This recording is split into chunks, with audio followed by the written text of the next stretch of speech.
If we're not at a Disney park, we're dreaming about being there, and a cup of Joffrey's Coffee Disney Blend helps. But what about when you're at a Disney park? The Joffrey's Disney Kiosk and Restaurant Locator will make sure you never miss out. Whether it's a cool drink on a hot summer vacation or a great cup of coffee at a Disney signature restaurant, Joffrey's has you covered. Check it out at joffreys.com. Please stand clear of the doors. Por favor, manténganse alejado de las puertas. Ladies and gentlemen, this is our final boarding call, and the doors will be closing soon.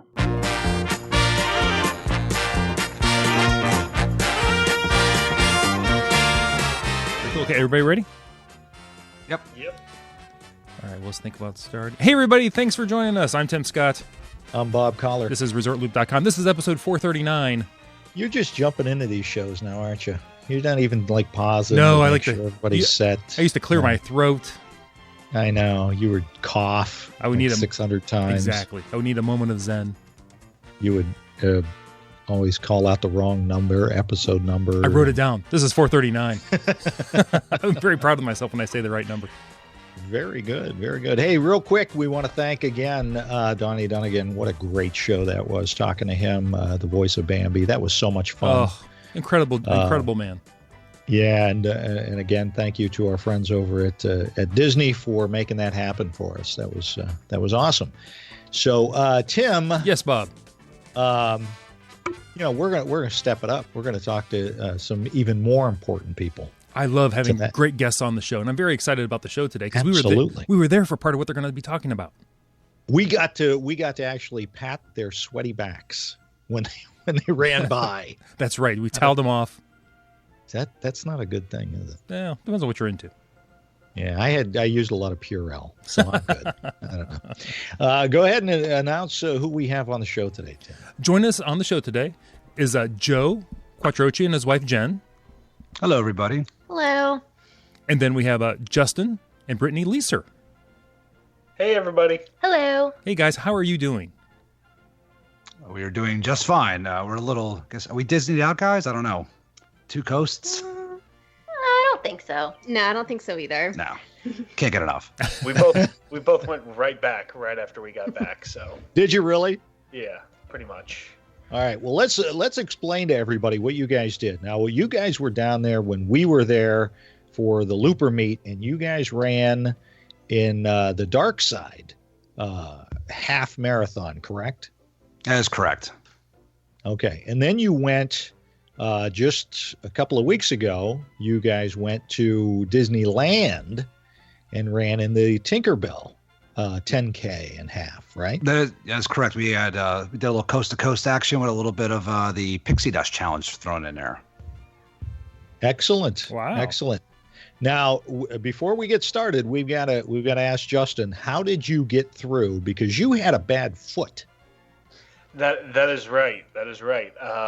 While we were down for the Looper meet, we enjoyed Wishes, and while we were headed back into the Polynesian for our Ohana reservation, I smacked my toe on one of the rocks while I was texting, so don't text and walk.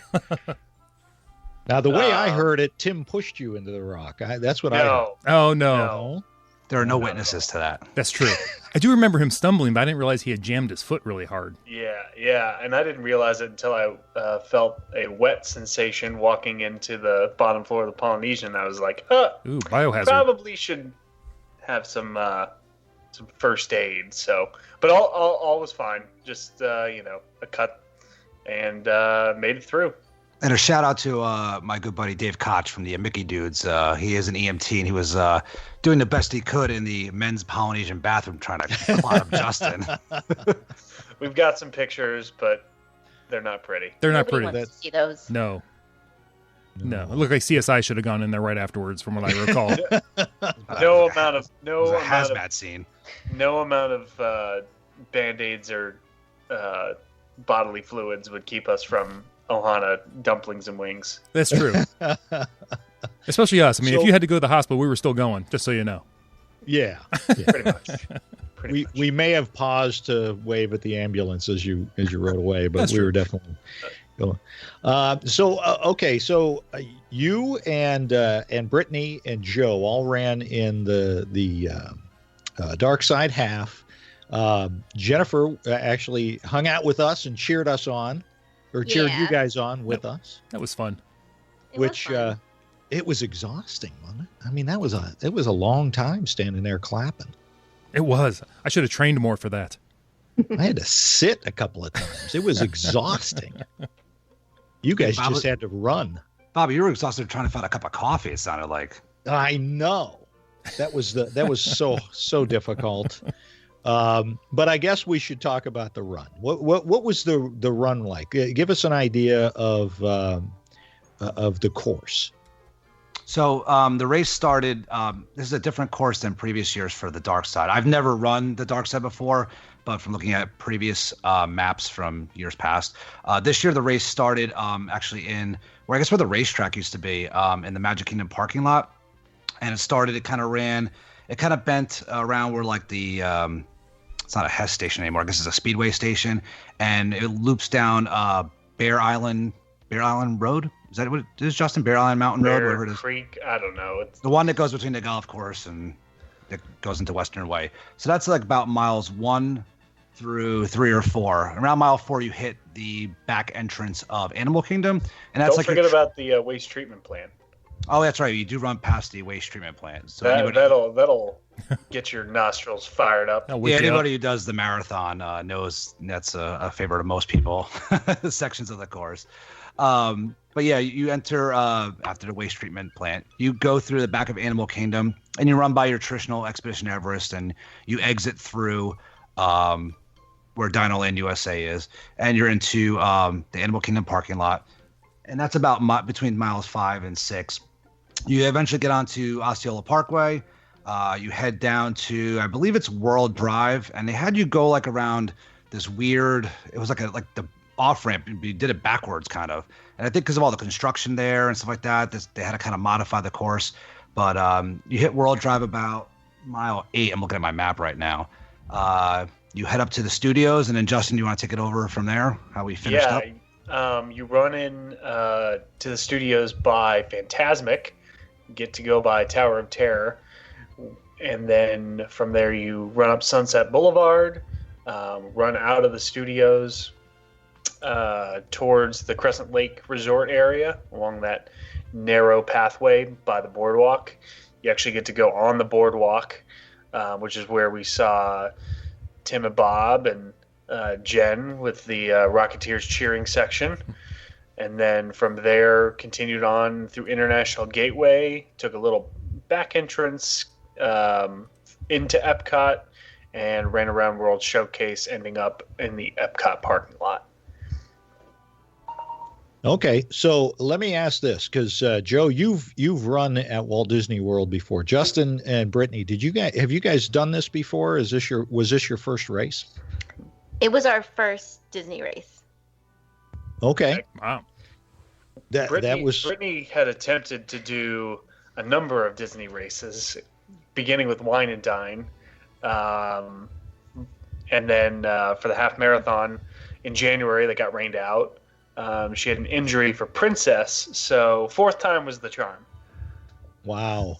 I signed up about a week before, so Justin didn't have to do the race by himself. Right. So it was a kind of a spur of the moment decision. Oh, wow. Really?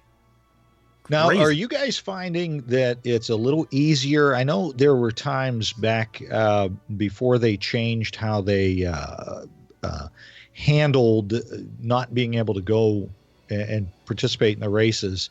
Are you guys finding that it's available more closer to the race than it used to be, where it used to sell out like minutes after it opened? Is that what's happening now? I believe it is. I believe that a lot of the frenzy is gone. I believe there's still some races that will sell out quickly. Like you still see Dopey goes kind of quick. The Princess Challenge seems to be very popular. That sells out really quickly. But even as we're going to talk about Disneyland, Justin even upgraded at the expo in Disneyland the day before the race. So wow. So yeah, I believe that some races still sell out kind of quickly. And I believe that since the frenzy's kind of over, if a lot of the people who have been listening, RunDisney used to put the status bar on the top of each race screen with the percentage of the race which is sold at the time. But about the last year or two, they've removed that from the website. And I believe it's because they're not selling as fast. So I think if by removing that, it still has a little bit of anticipation, like, oh, is this going to sell out soon? I better sign up. The other factor, which we've probably talked about before, is with the fact that you can't defer now. I think a lot of people are in that mindset with a lot of things where it's just like, well, wait until you know and then put your money down. Right, right. So what are your impressions, Justin and Brittany? What are your impressions of a Run Disney? You've done other types of races before, I'm assuming?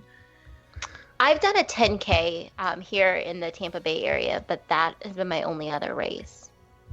Okay. Well, what are your impressions of running at Disney? How was that? It was a lot of fun. For the Darkside Half Marathon, because a majority of it, because all of it took place on Disney property, there was so much entertainment. I think one of my favorite parts was running on that back road, basically between miles 2 and 3. They had like laser lights going back and forth, so it looked like you were running in between like the middle of like Battle on Endor, Battle at Hoth, the red and green lasers going back and forth. So that was a lot of fun. Lots of characters. They had video boards with different epic lightsaber battles, which was cool for me. Brittany was like, yeah, it's okay. But I mean, that's what you get with the high price, the registration fee. And, it's just a lot of fun, especially for me to, I've been going to Disney since I was a little kid, being able to get to run on all these roads that you've trekked, by hundreds or dozens of times in a car. You're getting to run past them, so you kind of feel like, oh, I know where I'm going. It was definitely really cool to run through the parks. It was definitely, like Justin said, way more entertaining than just a regular race. And the volunteers on the course were outstanding. I don't know if it was around mile 8. The end of the race kind of is just all a blur because I was so tired. But they would take water bottles and fill up if you had a water belt on, not just give you water cups, but actually help you refuel and get back out running. So for me, that was huge. The volunteers in the course were just awesome. And where else can you get a turkey leg while you're finishing a half marathon? You run with a turkey leg? Not to say that I did that. However, I do regret not doing that. Oh, okay. I think he said finish. When he finished, Tim. Yes. I don't think he was running one. Oh, okay. No. I see. By the time I got into Epcot, the park was open. So some of the concessionaires were also open. So if I wanted to, I could have gotten a turkey leg. That's also why my time was so bad. I was tracking about maybe under 3, and then I was like, oh, frozen. Might as well just get in line and take that. And I finished about 4.5 hours. So there you go. With a trail of turkey debris behind you. And that's also something that's really cool about running through the parks. When we were finishing up, Epcot was open, so just seeing other park guests that are cheering for you and stuff is really exciting. Yeah, we noticed when we were cheering you guys on, the later it got within the race, more people were coming out, getting ready for their day, and walking along the boardwalk, and they would stop and they would applaud and cheer everybody on. And I thought that was very nice that folks would do that. Now, let me ask you, did any of you guys stop and take any pictures with the Star Wars characters? I did. I personally did not, even though I actually know what they are now. Oh, there you go. I've seen the movies finally. I stopped in Hollywood Studios to take a picture with some stormtroopers because there wasn't a line, but that's the only one I stopped at. I stopped a couple of times. Luckily for the Star Wars marathons and for this one, they had characters out before you got into the corrals, so you had the opportunity to take pictures with like Kylo Ren, Darth Vader, Jabba the Hutt, before the marathon. They were also at the finish line. But I stopped and got my picture with Darth Maul because he's awesome, and a couple of Jawas. I missed the Ewok, but there were some other really cool photo stops, like you could place yourself in the garbage dump in the Death Star, where you're trying to stop the walls from closing in on you from episode 4. And then there was one where it looks like you're, when the photo's all done, it looks like you're hanging upside down from the ice with the abominable snowman from The Empire Strikes Back on Hoth, trying to reach for that lightsaber to kill the beast. Yeah. Nice. That's very cool. And Bob, I was trying to catch Christina Roomery the whole time. Oh, shout out to Christina, our fastest Rocketeer out there. She was amazing. She would not be caught. There was no way. She was just tooling along. She was dressed as an Imperial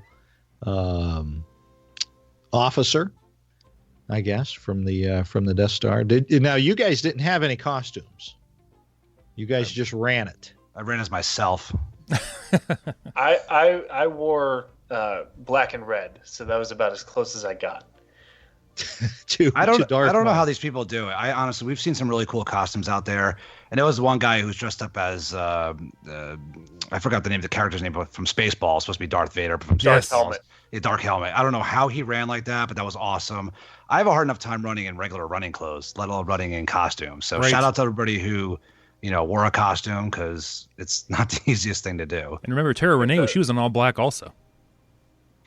The best costume that we saw was a group of about maybe 12 or 13 women that were all dressed as Princess Leia in the bikini, but they had accents like all the Disney princesses. So you had one that was Jasmine, one that was Tiana, one that was Belle, with different colors, and they were featured before the race. It was really cool, but that's a lot of work to eventually be sweated off. Oh yeah. And a lot of people run with props, which I don't understand either. Right. I think that's awesome because, like Joey said, I have a hard enough time just running with me and my water. Trying to carry a prop with a costume is awesome. I cannot do it. Right, and some of those props were pretty elaborate. Yeah, it wasn't just like a lightsaber or something. Some we saw quite a few guys dressed up like Luke Skywalker with Yoda on their back. That was fun. Remember? I do remember that. That was awesome. So, now, Brittany, before we move on to California, who in your family, who finished first? I'm not sure. I finished first, but only by 15 minutes. Was that because of because his wounds? Justin did no training. Yeah. Let's just say, you asked what it's like to run on Disney property. This was both our first official half marathon. Obviously, I mentioned Brittany had been attempting to do it, but I would say probably the best place to do your first half or your first long distance run. It was just so much fun. Mm-hmm. But yes, no training necessary for me. There you go. Which is not recommended. Not recommended at all. Do not try that at home. Go on, trial runs, do a 10K locally to get your time to get placed in a corral. Because I was in the last corral, and because of that, Brittany had to start back with me because I didn't have a time that was accepted. Yeah. So if you have the opportunity to run a local 10K and get a good time, you can use that to start further, which in turn means you have a little bit more time if you're into more of the fun of taking pictures and things like that, because you don't have the fear of being swept off the course. And I signed up the week before and submitted my time with that, and I was in the second to last corral, so they definitely did check my time. Oh, okay. All right. Now, before we go on... Go ahead, Tim. I'm sorry. No, I was just going to say, before we go on to Disneyland, would everybody do this Dark Side Challenge again? Or would you hold off for a different race?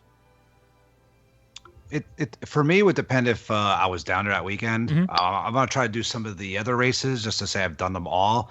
I did like this course. There's parts of it I didn't like, but there's parts I did like.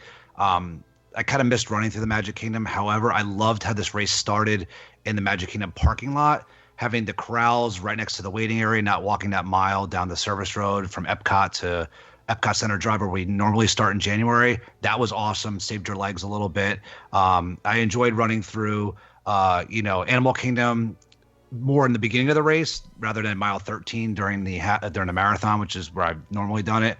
So, and just seeing some different things. Like I said, seeing some of the Star Wars characters that, I finally saw the movies, like I said before. So I found that was interesting. So there were aspects of this race I did like. If I was down there that weekend and a bunch of friends were running and I say, hey, I'll jump in and do it. But I want to try to hit the other weekends as well. Like I like to hit Princess, maybe Wine and Dine as well. So yeah, I would do it. It just depends if I was around or not.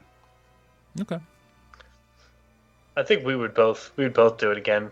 Probably along the same lines as Joe, try to hit some of the other weekends. I'd like to personally do the challenge, just to get the sweet medal. You'd have to train. I would have to train. But this has kind of kick-started me into training a little bit. So, talk about the medal. What kind of medal did you guys get? It was actually, Joe, correct me if I'm wrong, but it was probably one of the bigger medals that I've seen. It was hefty. It was Kylo Ren from the 7th movie, which the name is. I always get it. Is that The Force Awakens or no? Yeah. Okay. I'm sorry, Star Wars fans. I'm still getting used to all what order they're in. So and just to go over the medals, the half was Kylo Ren. The 10K was a generic stormtrooper. The challenge was the Death Star, which obviously with The Force Awakens made that a huge, and Rogue One, that was kind of a centerpiece. And then if you did both the Light Side Challenge in January and then the Dark Side Challenge in April, you got the Kessel Run, which was a Millennium Falcon medal. And that's impressive. We were fortunate to do the Coast to Coast, and that's a Coast to Coast challenge, but you get a sweet Millennium Falcon medal to go along with it. That's sharp. I've seen pictures. And just before we move on, just wanted to say thank you to you guys, Tim and Bob, and to my lovely wife for standing out there from 5:30 in the morning on. It's not the easiest thing. Sometimes I think it's harder to, spectate a race, half marathon or full, than to actually run the race. And you guys stood there and clapped for everybody. And, so I appreciate you guys being there and also with my wife, Jen, being there too. It definitely, towards the end of the race is a boost to, get you to the finish line. Oh, it was our pleasure. Oh, it was awesome. And for anybody out there that has run like local races and things like that, these medals that you get at the end of a Disney race, they are a substantial medal. It's not some plastic piece of, junk. It's really a substantial, it's actually metal. It's a medal. Oh, yeah. So very nice. Yeah, those are nice keepsakes. That you guys the other thing you get is if you show your bib or your medal, you get certain discounts. Like at Disney Springs, they always make a point to show that, so people that had their medal or their bib could get percentage off food, and so that's pretty cool too. Nice. Which I think is something new that they did this year. I'm not sure, Justin, if we saw that during January weekend, but we definitely saw that for this race. So for everybody doing the Wine and Dine weekend, keep an eye out for that. If they're offering that again, you could definitely get some discounts down at Disney Springs, some of the shops and restaurants and so forth. And real quick, I got to ask, because Tim and I did this as we were walking around the parks, because we did go to the parks later on. How many folks came up to you and said congratulations, that just out of the blue? The cast members did an amazing job if they saw you, just saying congratulations on your race and really making you feel special and feel like it was an accomplishment, and other runners too. So that was really, it made me feel good. They also said, "May the force be with you." Oh, that's cool. That's cool. Yeah. Very nice. Very nice. Okay, so then you guys just recently, you just went to Disneyland in California to run the Tinkerbell. And tell us a little bit about Tinkerbell. Well, this weekend was the Tinkerbell Pixie Dust Half Marathon Pixie Dust Challenge weekend. They have a 5K, 10K, and a half out there, and the courses are all different. And I've been on record saying that the 5Ks and the 10Ks at Disneyland are some of the better ones because they run through the parks. They're pretty much on Disney property for the majority for most of the race. The half marathon, they're limited to how much they could do in the parks, and a lot of it's run, in the city of Anaheim. But this was my first time running the Tinkerbell weekend, quote unquote. I've only run once the Disneyland half marathon. That was back in 2014. So this was definitely, I thought the weather was fantastic for this time of year out in Southern California. Actually, some of the nights it was actually a little cool at night, and even a little cool during the mornings, which was fantastic for running. It's probably like in the mid 50s to start our running days. But Justin, if you want to go ahead and just describe, we didn't run the 5K, but the four of us did the 10K and the half marathon the following day. So Justin, if you want to describe the course real quick for everybody. Yeah, sure. So the 10K both courses started off on Disneyland Drive, which, if you're familiar with the property out there, it's right between the Grand Californian and Paradise Pier and the Disneyland Hotel. And in both instances, you for the 10K, you started out running in the back of Disneyland through Toontown and Small World Plaza, and then running through some of their backstage areas. Joey was excited to see the monorail service, the yeah, I got a kick out of that. I don't know why. I love seeing the guys working on the monorail like 6 o'clock in the morning. And the tow truck, yeah. We actually got to run through the tunnel that connects the backstage areas of both parks, which was kind of cool. You can see how they can get people back and forth. The 10K looped around. I'm trying to think. It looped around, and I caught up with you guys at about mile 2, and then we went back into Disneyland Park through Tomorrowland. Came out, went around the Matterhorn, and came through Fantasyland, through Sleeping Beauty Castle, down Main Street USA, out through the park entrance, through Disneyland Plaza, over to California Adventure. Got to see Paradise Pier, little backstage area, hit Cars Land, which was really cool because that's the most popular part of the park right now, and to see it empty is really awesome.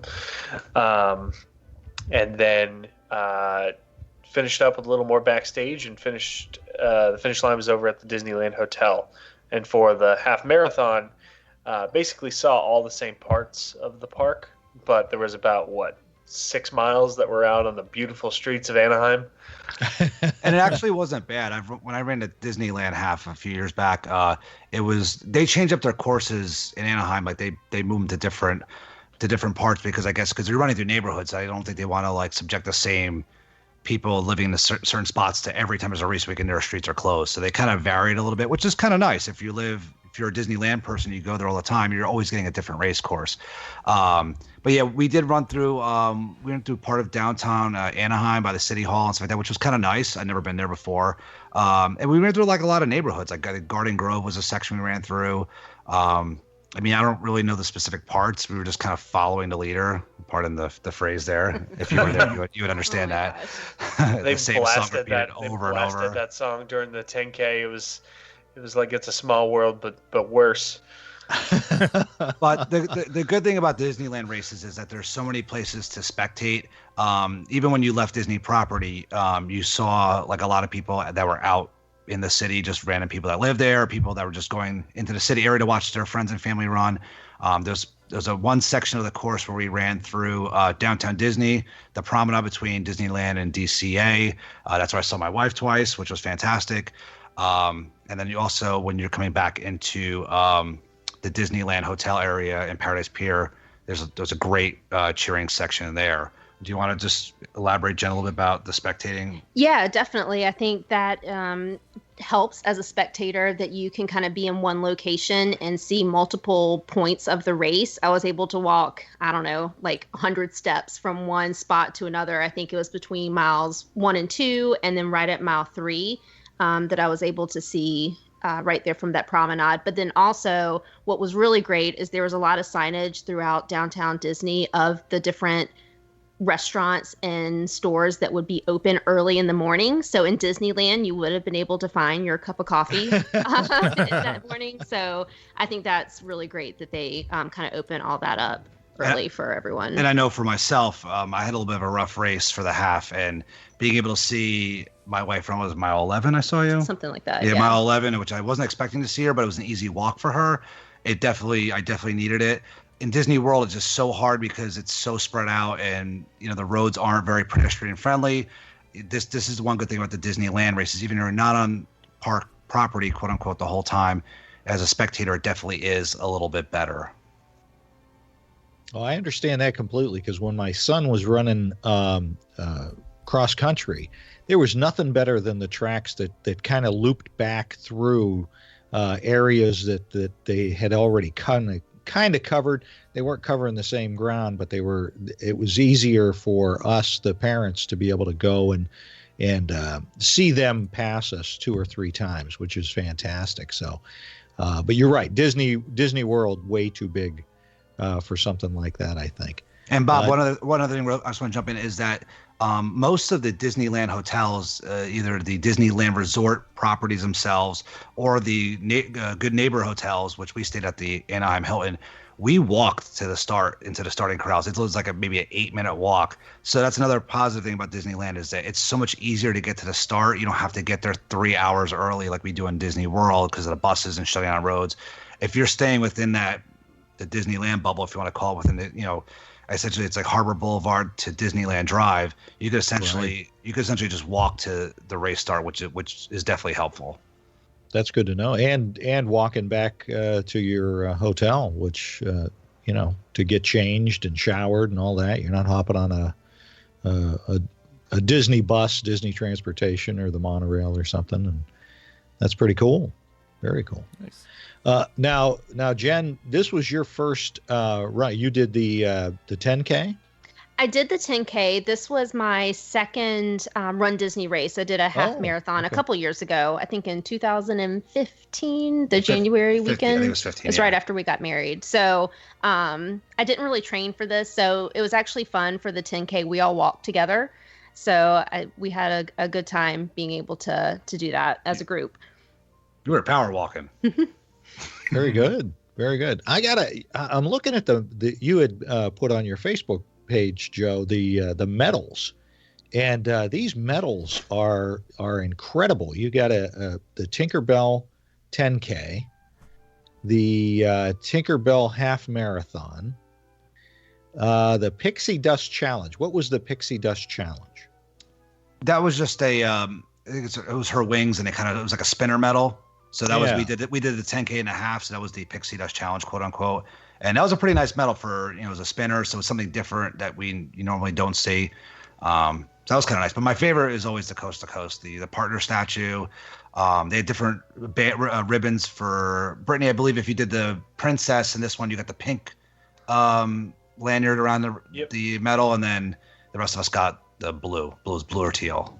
If you did Princess and then Tinkerbell, you actually got a pink coast-to-coast medal with a pink ribbon through it. And I think I never really figured it out. I think you also got the blue coast-to-coast. So you got 2 coast-to-coast medals if you did Princess in Disney World in February and then Tinkerbell out in Anaheim in April. Oh, wow. Nice. May. Why don't you guys expand on that? Explain how someone would get a coast-to-coast medal, because a lot of people, I think, me included, was you had to run a race at either Disneyland or Disney World, then immediately the next race had to be in California. But how does that work? As long as you finish either a half marathon, or if you decide to run the full marathon in January, you at least have to run another half on the opposite coast within the same, I believe it's calendar year. I'm not sure if that even qualifies if you ran Disneyland Paris and somewhere here. I think it's just for that's Castle to Chateau. I'm sorry, it has to be within the U.S. Disney World, Disneyland, half or more within the same calendar year. Okay, all right. And I thought it was really cool that we were signed up for the January half marathon. They got canceled. They would still let you use that race to qualify for your coast to coast if you ran a half marathon in Anaheim this year as well. Oh, very good. Very good. And I wasn't originally scheduled to run in Disneyland, and once I finished the Star Wars half marathon that nobody thought I would finish, I was like, screw it, I want that medal. So. Oh, absolutely. Yeah. Heck yeah. That's fantastic. So compare the two then. Other than it being a little bit more confining and you kind of going over a little bit of the same ground at Disneyland, what's the comparisons and the differences between a Disney World race and a Disneyland race? Well, Joe, you hit on the positives. So I think from there, the rest we have are not too friendly. There was some stuff to be desired this trip than I previously experienced in past trips to Disneyland. I don't know if we should just get into it. Some of the negatives, the positives you already covered. Some of the negatives this year was that there was a lot of talk. The 5K, there was very few, if not any, characters on the course, which a lot of people were taking to social media and were very upset about it. They did correct it a little bit in the 10K. However, like Walt Disney World had the characters in the, runner waiting area in the beginning where you can get your photos before the race started. They didn't have that here in Disneyland. So with the limited number of characters, the lines did get very long if you weren't in an upper corral. So that's kind of a little bit of a negative. Also, this was the first year that Disneyland used paid not really volunteers, but paid workers on the course. And they were nice, but we saw definitely, there wasn't as much stuff on the course that there was in the past. So I don't know if the fact that they were paying these workers, if they're kind of ate into their budget a little bit. I definitely saw a drop in entertainment outside of in the parks and also outside in Anaheim. When I ran Disneyland back in 2014, there was a ton of marching bands, a ton of ethnic groups out there, cheerleaders. I think we saw there was only one band out there and one marching band, and they were fantastic, but that was it. So I don't know if the use of paid temps ate into their budget, and that definitely affected the experience. That was definitely a negative. Justin, do you want to add into some of we went through security about 9 times before the race started? The other thing to note is just since a majority of the race took, at least for the half, took place off of Disney property and in the city of Anaheim, Disney can't use their own characters, I guess for legal reasons. And in addition, they didn't have any PhotoPass photographers, which is understandable. I mean, they don't have a lot of real estate to work with out there. It's 2 parks and just, a 100 acres versus the massive space where you're all on Disney property in Walt Disney World. But yeah, the security was a little frustrating. Joe mentioned the fact that we could walk to our corrals, but what he didn't mention was that you had to walk about the same distance to drop off your gear bag and then walk back to the corrals. And in between that, we had to go through security 3 times, which felt a little unnecessary, but it's a world we live in, and it's just the way the space is laid out. They don't have a huge, 2 huge parking lots where they can just set up the night before. They have to work with what they've got out there, just because it's Anaheim, it's not Central Florida. So definitely things to be desired, but at the end of the day, just kind of got to understand that's what it is. It's not. It's Disneyland.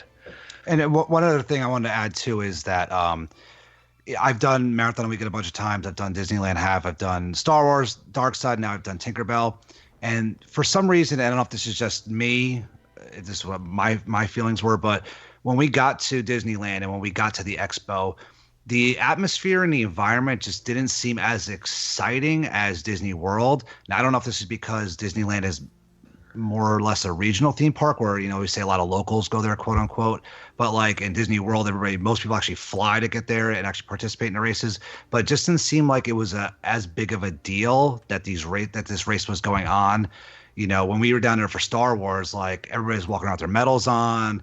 Congratulations. We rarely saw anybody. We did see people walking around Disneyland and DCA with their medals on, but not nearly to the amount that that would be happening in Disney World. And the parks were packed, so it wasn't like there was a lack of people. It just seemed like it was like people didn't even know this thing was even going on. I don't know if Justin, if you agree with that or not, or Brittany or Jen, but it just seemed like the atmosphere wasn't as exciting as a Walt Disney World race weekend. Yeah, I would agree that it wasn't. It didn't seem like there was a whole lot of. They had signage and obviously all the same kind of amenities you expect, but the atmosphere just wasn't there. Maybe it was just everybody's focused on their moms and, oh crap, I got to get a card, but for Mother's Day on Sunday. But yeah, I think so. I think everything was just on a smaller scale there. So the expo was smaller.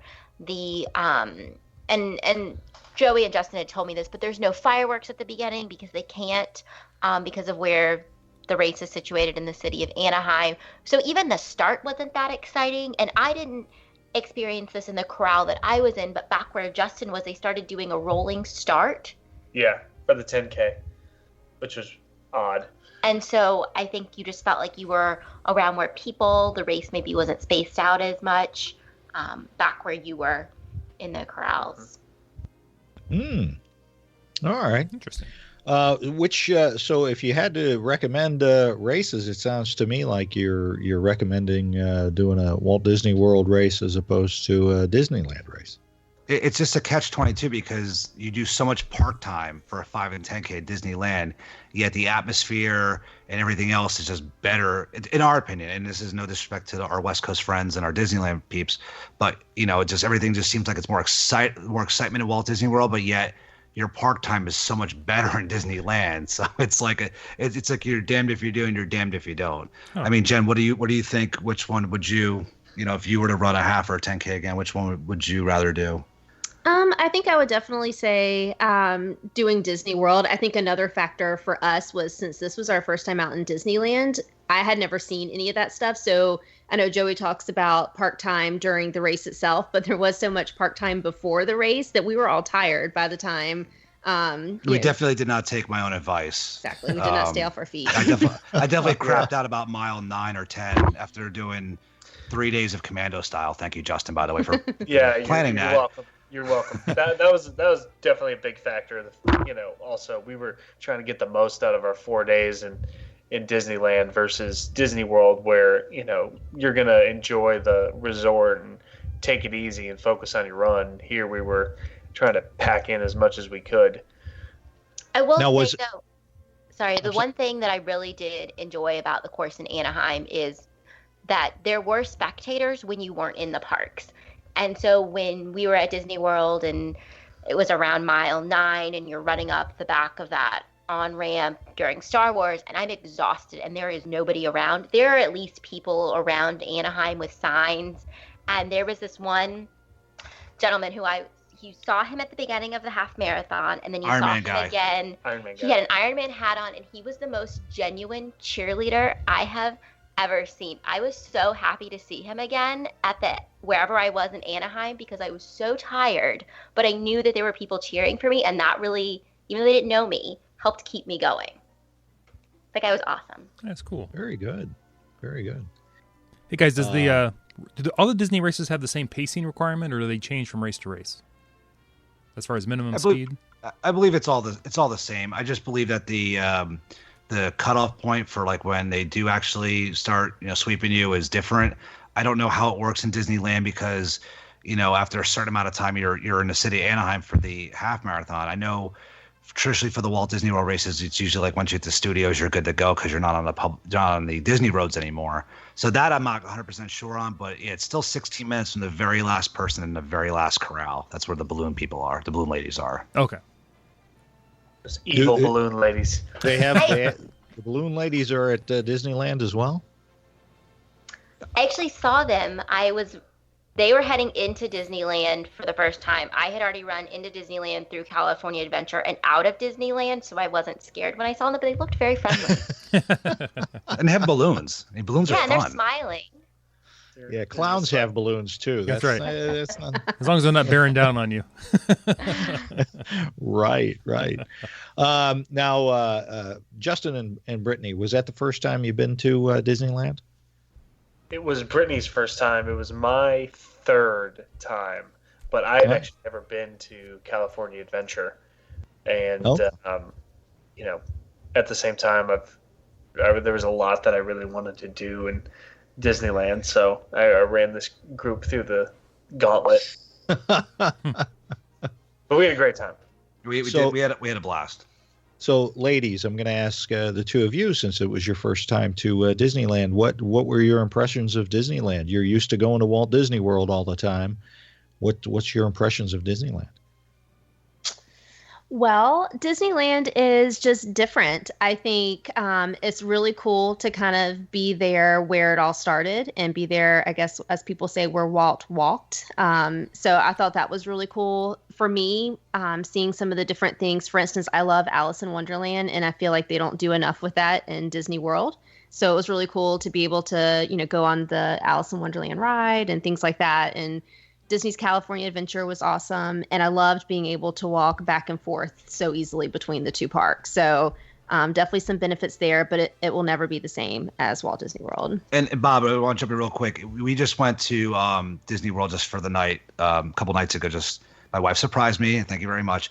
And after seeing Sleeping Beauty Castle and now seeing Cinderella's Castle, it's like, wow, like how much bigger Cinderella's Castle is compared to Sleeping Beauty's Castle. Yeah. It's like night and day difference. But Brittany, I'm sorry to cut you off there.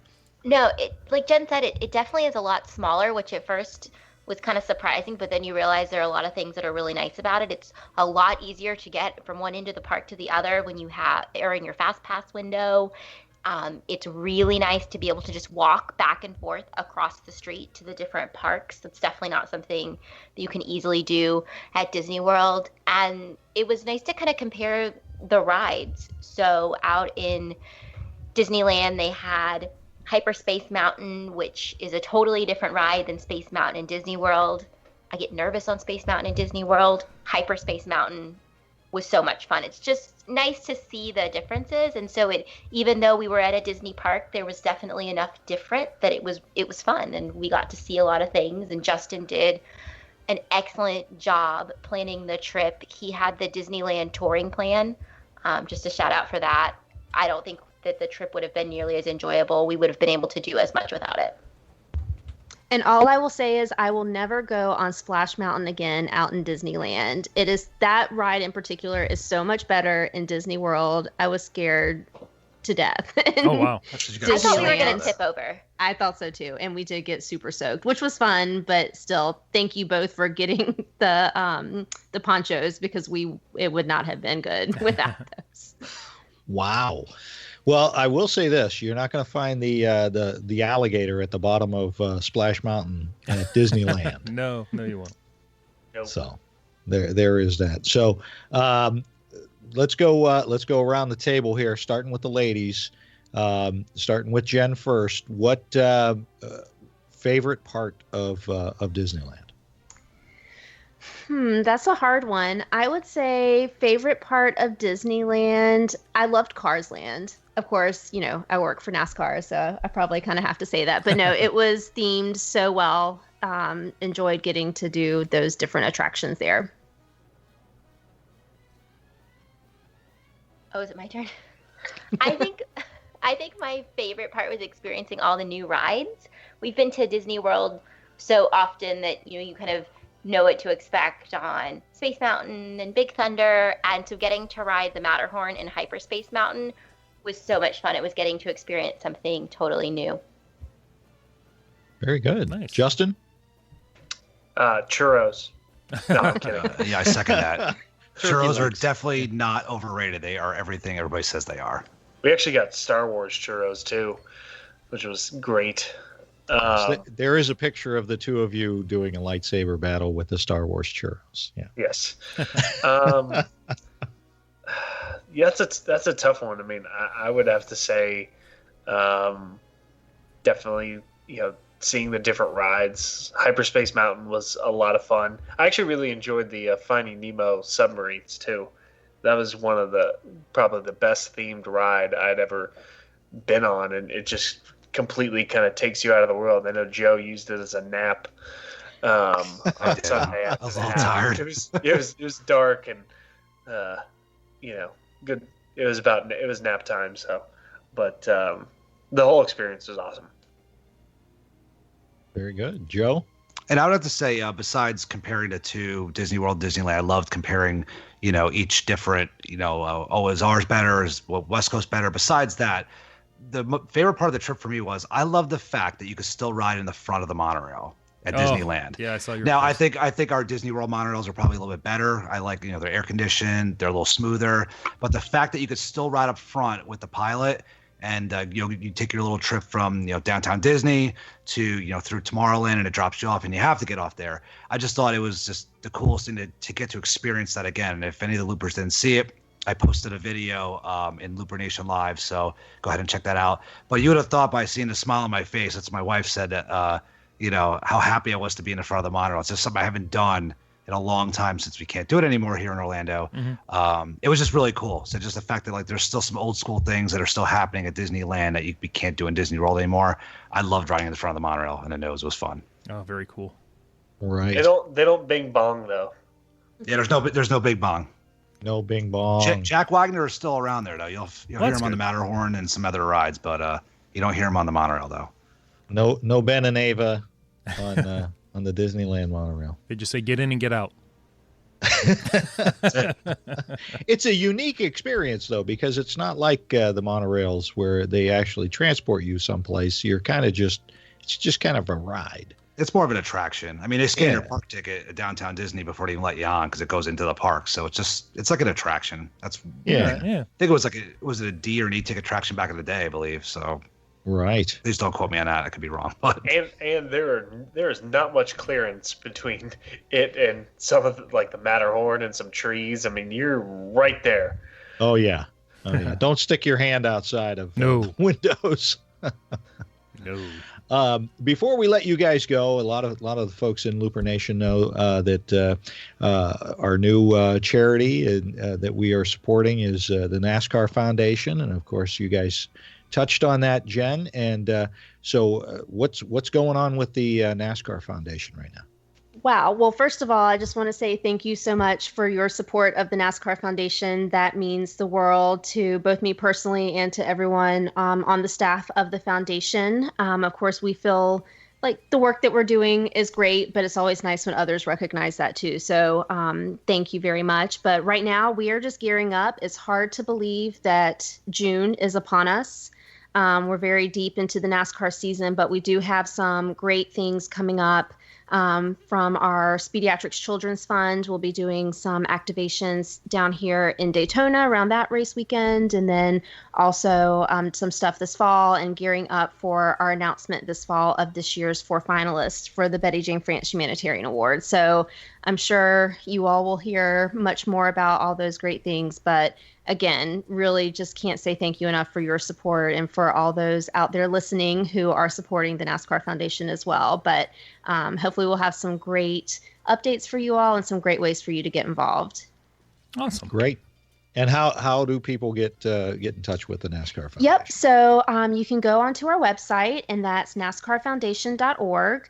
But we also have accounts on all of our social media channels. So Facebook, Instagram, Twitter, lots of great information going out there. And really, we're dedicated to enhancing the delivery of medical care for children in our racing communities all across the country. So lots of great information about that. You can learn more about our awesome mascots that we have, Chase and Victory Lane and Safety Sam. So I hope you'll go on and follow us. Wow, lots of great things going on there. Absolutely, and we personally know one of the mascots who puts smiles on the faces of the kids. So that's true. thank you to you guys for all your great work helping the kids out, because it is important. You want kids to be healthy so that they can maybe one day run in a Run Disney event or enjoy what Disney has to offer. So Exactly. Thank you guys so much. Tim, Yes. do you have anything more for these guys? Oh, I've got nothing. Very great. It's so inspiring to hear all these Run Disney stories. I'm exhausted hearing about the running that they did. I am going to have to train so we can cheer them on at a future race. That's right. And believe me, when we say we were joking earlier about it being exhausting, it was a lot of fun. It was a blast. The dedication that you guys put into these runs, all of you, everybody out there in the Run Disney community, and especially our Rocketeers that work so hard. We're always seeing these guys on the Rocketeer Facebook page posting their times and all that stuff. Very cool. We appreciate it, and we're just proud of you guys. That's awesome. Absolutely. So, thank you for the support. We appreciate it. Absolutely. Thanks for having us on. You bet. And okay, so everybody going to do another Run Disney event? Well, I think we're already scheduled for next January. I think we're Already signed up. We're already signed up for January. There you go. I got the 5, 10 and a half going on this coming January. So Oh boy. I got the grumpy. Nice. 5'10" and a half. I thought that was how tall Tim is. Anyway, Wow. Tim, I'm shrinking. that is all I've got. Everybody, my shrinking self. Thanks, everybody. Joe, Jen, Justin, Brittany, thank you very much. I'm Tim Scott. Facebook, Twitter, the website, ResortLoop.com. I'm Resort Loop Bob. Don't forget, like us on Facebook, rate us over there on iTunes, and we'll have some. We've actually had some reviews that we've got to read off, Tim. Yeah, we'll catch up on what those. else should folks do? Please go out there to your friends, family, and share the gateway to the magic. See you, everybody.